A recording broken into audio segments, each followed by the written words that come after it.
வந்து எனக்காக தம்மை தாமே ஒப்பு கொடுத்த. உங்களை அன்பு கூர்ந்து உங்கள் அப்பா உங்களுக்கு கொஞ்சம் பணம் கொடுத்துருக்கலாம், உங்களுக்கு இடம் கொடுத்துருக்கலாம். தம்மையே தியாகமாக கல்வாரியிலே கொடுத்த அவருக்காக நான் பிழைக்க போகிறேன். அல்லேலூயா.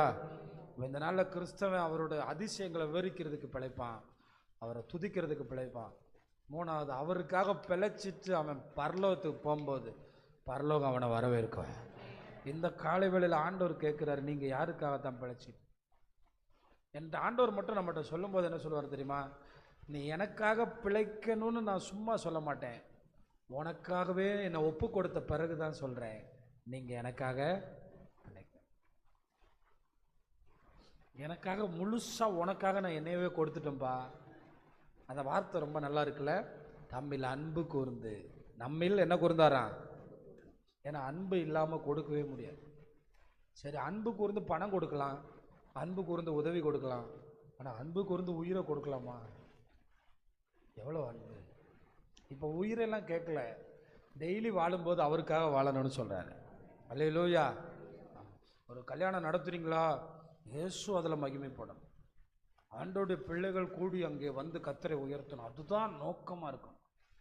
மொய் பணம் அதெல்லாம் நாலாவது காரியம். அதெல்லாம் எத்தனை காரியம்? நாலாவது. மூணாவது காரியம் அப்போ என்னன்னு கேட்டிங்களா? வர்றவங்களுக்கு வயிறு நிறைய என்ன கொடுக்கணும்?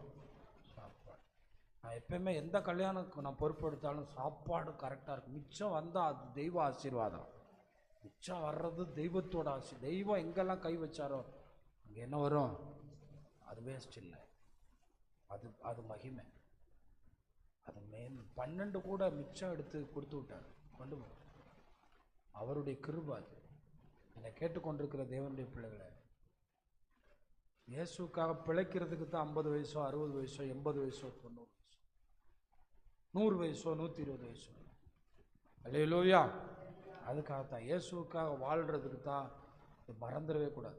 எல்லாரும் சொல்லுங்க, நம்மில் அன்பு கூர்ந்து தம்மைத்தாமே ஒப்பு கொடுத்த தேவனுடைய குமாரனை பற்றும் விசுவாசத்தினாலே பிழைத்திருப்போம்.